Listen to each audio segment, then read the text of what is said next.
कल्पना कीजिए एक ऐसी कंपनी की, मेरा मतलब है जिसने पिछले 25 सालों से पेट्रोल से चलने वाली मोटरसाइकिलों के बाजार पर पूरी तरह से राज किया हो। 25 साल मतलब ये तो एक पूरी पीढ़ी का समय होता है। बिल्कुल, हर गली हर मोहल्ले में उनके इंजन की आवाज गूंजती है ना।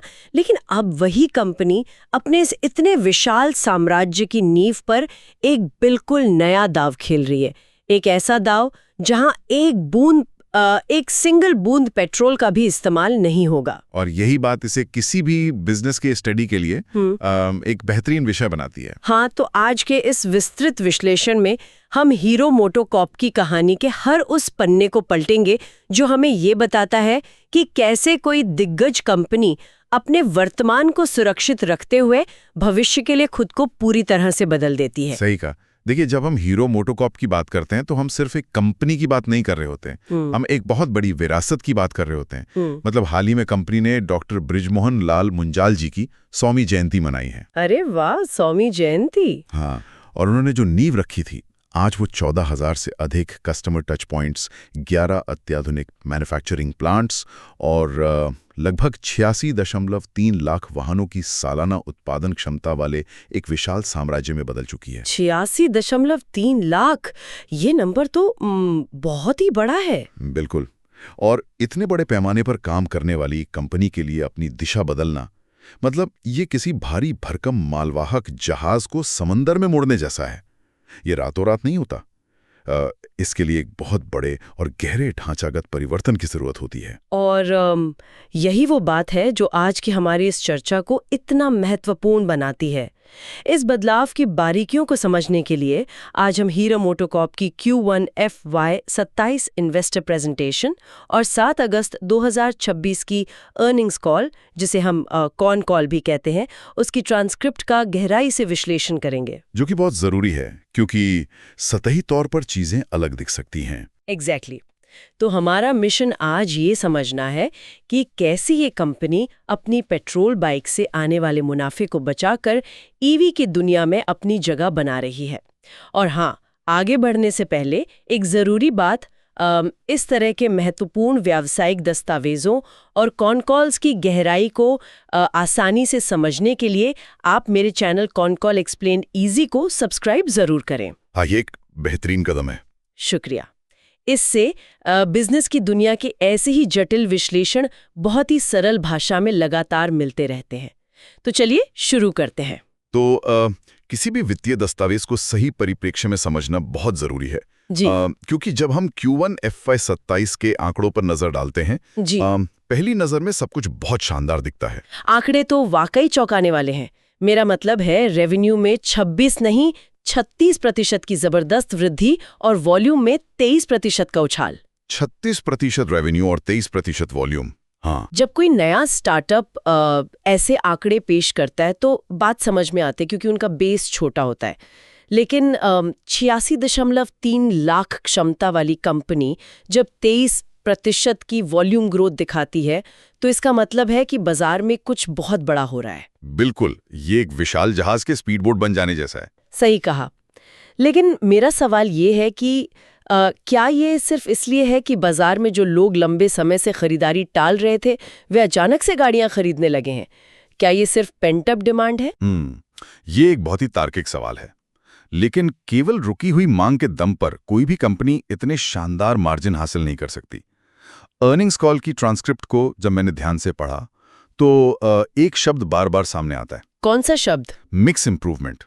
मतलब यहाँ जो बात सबसे आकर्षक है वो ये है कि ये केवल ज्यादा गाड़ियां बेचने का खेल नहीं है, ये बेहतर और ज्यादा मुनाफे वाली गाड़ियां बेचने की रणनीति है। अच्छा, तो इसे थोड़ा और आसान भाषा में समझते हैं। मैं सोच रही थी ये मिक्स इंप्रूवमेंट असल में काम कैसे करता है ग्राउंड लेवल पर? देखिए, इसे ऐसे समझिए कि कोई व्यक्ति शोरूम में एक साधारण 100 सीसी की बाइक खरीदने के इरादे से जाता है। ठीक है। लेकिन वहां उसे कुछ नए फीचर्स, बेहतर डिजाइन या शानदार फाइनेंसिंग विकल्पों के जरिए 125 सीसी की बाइक खरीदने के लिए राजी कर लिया जाता है। ओह, मतलब अपसेल किया जा रहा है। एग्जैक्टली। कंपनी ने अपनी ग्रोथ कोर रणनीति के तहत ठीक यही किया है और आंकड़ों में यह साफ दिखता है। 125 सीसी सेगमेंट में उनका मार्केट शेयर पिछले साल के मुकाबले 5.0% बढ़ा है। 5% मार्केट शेयर गेन करना बहुत बड़ी बात है ना? और 100 सीसी के उनके पारंपरिक बाजार में भी 2.3% की वृद्धि हुई है। मतलब ग्राहक सिर्फ आ नहीं रहे हैं, वे ऊपर के सेगमेंट में अपग्रेड भी कर रहे हैं, जिससे हर बिकने वाली गाड़ी पर कंपनी का औसत मुनाफा बढ़ जाता है। ये तो बहुत ही शानदार तरीका है, एक ही ग्राहक से ज्यादा वैल्यू निकालना। लेकिन मैंने प्रेजेंटेशन में एक और आंकड़ा देखा जिसपे अक्सर लोगों का ध्यान नहीं जाता। आप स्पेयर पार्ट्स की बात कर रही हैं? हाँ, स्पेयर पार्ट्स का रेवेन्यू, इसमें 30% की भारी वृद्धि हुई है। मेरा मतलब है, एक बाइक निर्माता के लिए पार्ट्स का बिजनेस इतना महत्वपूर्ण क्यों है? क्योंकि स्पेयर पार्ट्स का बिजनेस किसी भी ऑटोमोबाइल कंपनी के लिए सोने की खान होता है। सोने की खान? वो कैसे? देखिए, जब कोई कंपनी नई बाइक बेचती है तो उस पे उसका मार्जिन सीमित होता है, क्योंकि उसे बाजार में दूसरी कंपनियों से प्रतिस्पर्धा करनी होती है, कीमत कम रखनी पड़ती है। हाँ, कंपटीशन तो बहुत है। लेकिन एक बार जब वो बाइक सड़क पर आ जाती है तो अगले 10 सालों तक उसे सर्विसिंग और असली स्पेयर पार्ट्स की जरूरत होगी ही होगी। अच्छा, तो वहां असली पैसा बनता है। लेकिन यहाँ एक पेंच है। मतलब अर्निंग्स कॉल के दौरान मॉर्गन स्टैनली के एनालिस्ट ने एक बहुत ही तीखा सवाल पूछा था। हाँ, कॉस्ट प्रेशर को लेकर। एग्जैक्टली। वर्तमान बाजार में कमोडिटी की कीमतें बढ़ रही हैं, कच्चे माल की लागत का भारी दबाव है, और ऐसे माहौल में मैनेजमेंट 14 से 16% के मार्जिन का लक्ष्य बनाए रखने का दावा कर रहा है। ये गणित कैसे काम कर रहा है? मतलब लागत बढ़ने पर तो मार्जिन कम होना चाहिए ना? ये बिजनेस के सबसे दिलचस्प पहलुओं में से एक है। इसे ऑपरेटिंग लेवरेज कहा जाता है। Operating leverage? हाँ, मैनेजमेंट ने कॉल में बहुत ही स्पष्ट रूप से समझाया कि वे इस लागत के दबाव को कैसे बेअसर कर रहे हैं। इसे एक बहुत ही सिंपल उदाहरण से समझते हैं। बताइए। मान लीजिए कि एक फैक्ट्री को चलाने का फिक्स्ड खर्च 100 रुपए है। अगर वहां 10 गाड़ियां बनती हैं तो हर गाड़ी पर फिक्स्ड खर्च 10 रुपए आता है। ठीक है, समझ गई। लेकिन अगर उसी फैक्ट्री में 20 गाड़ियां बनने लगें तो हर गाड़ी पर फिक्स्ड खर्च घटकर 5 रुपए रह जाता है। ओह, तो क्योंकि उनका वॉल्यूम 23% बढ़ गया है, इसलिए उनके कारखानों, कर्मचारियों और मशीनों का जो निश्चित खर्च है वो अब ज्यादा गाड़ियों पर बट रहा है। बिल्कुल सटीक। इसी ऑपरेटिंग लेवरेज ने उनके मार्जिन को सुरक्षित रखा है। कच्चे माल की कीमत थोड़ी बढ़ भी गई, लेकिन प्रति गाड़ी फिक्स्ड कॉस्ट इतनी कम हो गई कि उसने उस नुकसान की पूरी भरपाई कर दी। अरे वाह! यही कारण है कि वो 14 से 16% के बैंड को इतने आत्मविश्वास के साथ बनाए हुए हैं। ये रणनीति वाकई काबिले तारीफ है। तो अब तक की तस्वीर ये है कि कंपनी का पारंपरिक पेट्रोल बिजनेस बहुत अच्छी स्थिति में है। वे ज्यादा गाड़ियां बेच रहे हैं, बेहतर गाड़ियां बेच रहे हैं, और लागत के दबाव के बावजूद अपना मुनाफा बचाए हुए हैं। हाँ, कोर बिजनेस पूरी तरह से सॉलिड है। लेकिन कोई भी दूरदर्शी कंपनी सिर्फ आज की कमाई पर निर्भर नहीं रह सकती है ना? अगर हम इस पेट्रोल से होने वाली कमाई को एक इंजन मान लें, तो ये इंजन किस चीज को ऊर्जा दे रहा है? और यहीं से असली कहानी शुरू होती है। बिल्कुल, यहीं पर हीरो का दूसरा रूप, यानी उनका इलेक्ट्रिक व्हीकल ब्रांड विडा सामने आता है। सही कहा आपने। हीरो मोटोकॉर्प अपने पेट्रोल बिजनेस से पैदा होने वाले मजबूत कैश फ्लो का इस्तेमाल अपने इलेक्ट्रिक भविष्य यानी विडा को सींचने के लिए कर रहा है, और ये बहुत ही आक्रामक रुख है। आक्रामक शब्द शायद छोटा पड़ जाए। मेरा मतलब है, मैंने हाल ही में उनका नया एंथम सुना है, विडा वाका वूम। हाँ, वो काफी कैची है। बहुत कैची है, और ये उनके पुराने पारंपरिक विज्ञापनों से बिल्कुल अलग है। ये बहुत ही तेज, युवा और एक तरह से बगावती तेवर वाला है। बिल्कुल, उनका टारगेट ऑडियंस बदल रहा है। और बात सिर्फ विज्ञापनों की नहीं है। उन्होंने DIRT.EK3 नाम की एक इलेक्ट्रिक ऑफ-रोड मोटरसाइकिल लॉन्च की है। मजे की बात यह है कि ये बच्चों और युवा राइडर्स के लिए है। हाँ, DIRT-EK3। आमतौर पे कंपनियां बड़े बाजार को पकड़ती हैं, बड़ों के लिए गाड़ियां बनाती हैं। बच्चों के लिए इलेक्ट्रिक बाइक लाने के पीछे क्या तर्क हो सकता है? इसके पीछे कंज्यूमर साइकोलॉजी की बहुत गहरी समझ है। इसे हम कैच देम यंग की रणनीति कहते हैं। अच्छा। बचपन से ही ब्रांड लॉयल्टी। बिल्कुल, जो बच्चा आज अपनी पहली राइड के रूप में DIRT-EK3 चलाएगा, वो पेट्रोल की गंध, क्लच और गियर की उलझनों के बिना बड़ा होगा। उसके लिए गाड़ी का मतलब ही इलेक्ट्रिक होगा। ये तो बहुत ही गहरी सोच है ना? जब वो बच्चा ड्राइविंग लाइसेंस मिलने की उम्र तक पहुंचेगा, तो उसके लिए हीरो का मतलब एक शांत और तेज इलेक्ट्रिक ब्रांड होगा। ये भविष्य के ग्राहकों की ब्रांड लॉयल्टी आज ही पक्की करने का एक बहुत स्मार्ट तरीका है कि ईवी मार्केट शेयर में साल दर साल 4.0% की ठोस वृद्धि हुई है। हाँ, 4% का गेम बहुत बड़ा होता है ईवी में। और वेडा अब 62 शहरों में टॉप 2 पोजीशन पर है। 53 शहर तो ऐसे हैं जहां उनका मार्केट शेयर 20% से भी ज्यादा है। मैं ये सोच रही थी कि ये कैसे संभव हुआ। मतलब कई ईवी स्टार्टअप्स को तो सालों लग जाते हैं 10 शहरों में अपनी मजबूत पकड़ बनाने में। और यहीं पर उनकी 25 साल की विरासत काम आती है। देखिए, किसी भी नए ईवी स्टार्टअप को नई डीलरशिप ढूंढनी पड़ती है, जगह किराए पर लेनी पड़ती है, नया स्टाफ रखना पड़ता है। इसमें बहुत पैसा और समय लगता है। हाँ, इंफ्रास्ट्रक्चर बनाना आसान थोड़ी है। लेकिन हीरो ने क्या किया? उन्होंने बस अपने उन 14,000 टच पॉइंट्स में से सबसे बेहतरीन डीलर्स को चुना और उन्हें विडा के लिए अपग्रेड कर दिया। वाह, उनके पास तो पहले से ही रेडीमेड नेटवर्क था। बिल्कुल। आज उनका ईवी नेटवर्क 456 शहरों में फैल चुका है, जहां 739 डीलरशिप्स पूरी तरह से काम कर रही हैं। ये रातों रात खड़ा किया गया नेटवर्क नहीं है, ये दशकों पुराने भरोसे का नया संस्करण है। नेटवर्क तो बन गया, लेकिन ईवी को लेकर ग्राहकों के मन में सबसे बड़ा डर रेंज एंजाइटी का होता है कि कहीं बीच रास्ते में बैटरी खत्म ना हो जाए। और इस डर को खत्म करने के लिए कंपनी 2 मोर्चों पर एक साथ काम कर रही है। पहला है इंफ्रास्ट्रक्चर, चार्जिंग स्टेशन। हाँ, उन्होंने देश भर में 5,900 फास्ट चार्जिंग पॉइंट्स का एक विशाल नेटवर्क तैयार कर लिया है। और दूसरा मोर्चा है प्रोडक्ट की अपनी क्षमता। हाँ, मैंने प्रेजेंटेशन में देखा कि उनके विडा VX2 प्लस के 4.4 किलोवाट आवर मॉडल की IDC रेंज 187 किलोमीटर बताई गई है। जी हाँ, 187 किलोमीटर। लेकिन ये IDC रेंज क्या होती है? क्या सड़क पर भी गाड़ी सच में 187 किलोमीटर चलेगी या ये सिर्फ कागजों पर है? ये एक बहुत ही महत्वपूर्ण तकनीकी बिंदु है। IDC का मतलब है इंडियन ड्राइविंग साइकिल। ये लैबोरेटरी के अंदर एकदम आदर्श परिस्थितियों में मापी गई रेंज होती है। मतलब रियल वर्ल्ड में इतनी नहीं मिलेगी? नहीं, वास्तविक दुनिया में जहाँ ट्रैफिक है, ब्रेक लगाना पड़ता है, वजन होता है, वहाँ ये रेंज थोड़ी कम होती है। आमतौर पर 130 से 140 किलोमीटर के आसपास। अच्छा, 130 से 40। लेकिन महत्वपूर्ण बात यह है कि ये रेंज भारत में रोजमर्रा के इस्तेमाल के लिए पर्याप्त से कहीं ज्यादा है। अगर एक आम इंसान दिन में 30 से 40 किलोमीटर चलता है तो उसे हफ्ते में सिर्फ 2 या 3 बार चार्ज करने की जरूरत पड़ेगी। हाँ, फिर तो रेंज एंजाइटी का सवाल ही नहीं उठता। बिल्कुल, ये रेंज एंजाइटी को पूरी तरह से खत्म कर देता है। अब समझ में आया कि प्रीमियम सेगमेंट में ये मॉडल सीधी टक्कर क्यों ले रहा है। लेकिन इलेक्ट्रिक वाहनों के खेल में एक और बहुत बड़ा फैक्टर है जिसका जिक्र अर्निंग्स कॉल में काफी गहराई से हुआ है। PLI स्कीम की बात कर रही हैं आप? स्कीम Q1 FY27 में हीरो को 48 करोड़ रुपए का PLI लाभ मिला है। हाँ, 48 करोड़। ये 48 करोड़ असल में काम कैसे करता है? मतलब क्या ये पैसा सीधे उनके बैंक खाते में जाता है और मुनाफे में जुड़ जाता है? इस मैकेनिज्म को समझना बहुत जरूरी है। देखिए, PLI एक तरह का सरकारी कैशबैक है जो देश में ही उत्पादन करने पर मिलता है। ठीक है। अब जब हीरो को ये 48 करोड़ रुपए मिलते हैं तो उनके पास 2 विकल्प होते हैं। या तो वे इस पैसे को सीधे अपनी बॉटम लाइन में जोड़ लें, अपना मुनाफा बढ़ा लें और निवेशकों को खुश करें, जो कि कोई भी कंपनी करना चाहेगी। हाँ, लेकिन दूसरा विकल्प जो है, और ये ज्यादा रणनीतिक है, वे इस पैसे का इस्तेमाल अपनी गाड़ियों की कीमत कम करने में करें ताकि बाजार में वे अपने प्रतिद्वंदियों को प्राइसिंग में पछाड़ सकें। ओह, यानी ये उन्हें बाजार में कीमत तय करने की एक बहुत बड़ी ताकत देता है। बिल्कुल।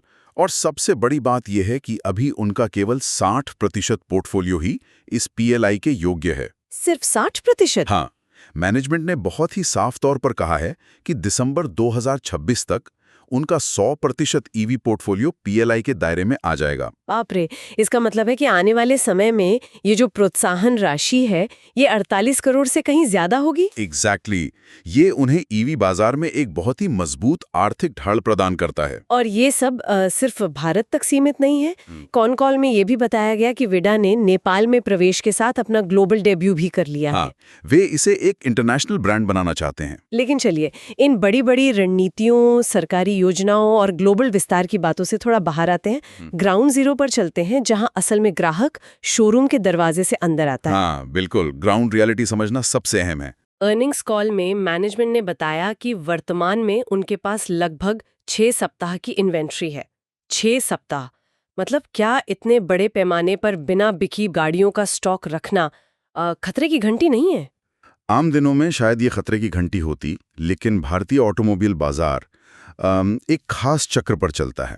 ये चक्र है त्योहारी सीजन का, यानी फेस्टिव सीजन। अच्छा, दिवाली और धनतेरस। हाँ, नवरात्र से लेकर दिवाली तक बाजार में मांग इस कदर बढ़ती है कि अगर शोरूम में गाड़ी खड़ी नहीं है तो ग्राहक इंतजार नहीं करता। वो सीधे दूसरी कंपनी की बाइक ले लेगा। बिल्कुल, वो सीधे सामने वाली कंपनी के शोरूम में चला जाता है। इसलिए ये 6 सप्ताह की इन्वेंट्री कोई अनबिका माल नहीं है, ये एक रणनीतिक तैयारी है। मैनेजमेंट ये सुनिश्चित कर रहा है कि जब मांग अपने चरम पर हो तो सप्लाई चेन में कहीं भी कोई रुकावट ना आए। ये तो बिल्कुल वैसा ही है जैसे दिवाली से पहले मिठाई की दुकानों में हफ्तों पहले से लड्डू और बर्फी की तैयारी शुरू हो जाती है। बहुत सही एनालॉजी है। और यहीं पर कॉनकॉल का एक और चौंकाने वाला आंकड़ा सामने आता है, रिटेल फाइनेंस पेनिट्रेशन। ये उछलकर लगभग 65% हो गया है। 65%, हाँ। यानी बिकने वाली हर 100 में से 65 गाड़ियां फाइनेंस यानी लोन पर जा रही हैं। ये इतना बड़ा उछाल क्यों है? इसे एक वित्तीय पुल या फाइनेंशियल ब्रिज की तरह समझिए। एक तरफ ग्राहक है जिसकी मासिक आय सीमित है और दूसरी तरफ 1 लाख रुपए की बाइक है। बीच में बहुत बड़ी खाई है। एग्जैक्टली। फाइनेंसिंग इस खाई पर एक पुल बना देती है। अब ग्राहक को 1 लाख रुपए नहीं देखने हैं, उसे सिर्फ 3,000 रुपए की आसान EMI देखनी है, जो कि अफोर्डेबल लगती है। हाँ, जब 65% गाड़ियां फाइनेंस होने लगती हैं तो इसका मतलब है कि कंपनी ने उस पुल को बहुत चौड़ा और मजबूत कर दिया है।